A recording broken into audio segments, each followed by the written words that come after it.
Surxondaryo tepaliklari orasida O'rta Osiyoning eng g'aroyib minoralaridan biri Jarqo'rg'on minorasi ko'kka bo'y cho'zadi. Bir qarashda uning devorlari loy va qumdan emas, balki matodan to'qilgandek ko'rinadi.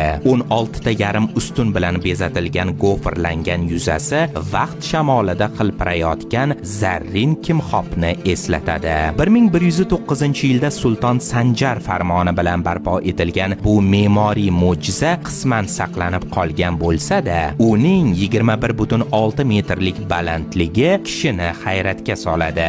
Minorani oltin kamar kabi o'rab turgan kufiy yozuvlarida Qur'onning Allohning masjidlarini faqat unga va qiyomat kuniga iymon keltirganlar obod qilur degan oyati hamon saqlanib qolgan. Bu go'zallikning muallifi Sarax shahridan bo'lgan me'mor Ali ibn Muhammad bo'lib, uning nomi tarix sopoli uzra mangu muhrlangandir. Inshoot nafaqat o'zining qadimiyligi va murakkab qurilishi bilan, balki Markaziy Osiyoda ko'p burchakli poydevorga ega yagona minora ekanligi bilan ham noyobdir. 16 qirraning har biri yuqoriga spiral shaklida ko'tariladi. Bu yerda bir paytlar 43 metrga yetgan muazzin maydoni bo'lgan. Bugun esa faqat vayronalar qolgan, biroq ular kitoblardan ko'ra ko'proq so'zlaydi. Tarixchilar hanuzgacha bahs yuritmoqdalar. Minora yaqin atrofda izlari topilgan ulkan masjidning bir qismi bo'lganmi yoki hokimiyat, e'tiqod va muhandislik jasoratining alohida yodgorligi sifatida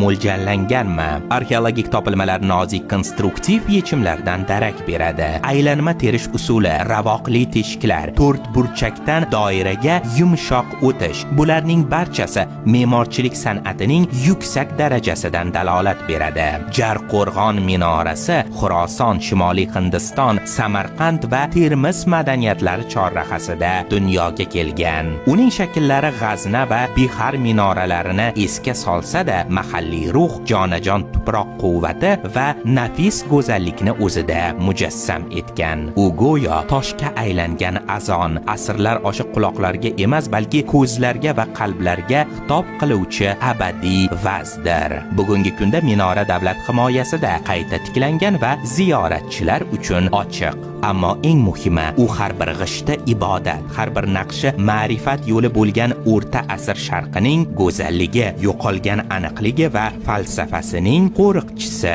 bo'lib qolmoqda.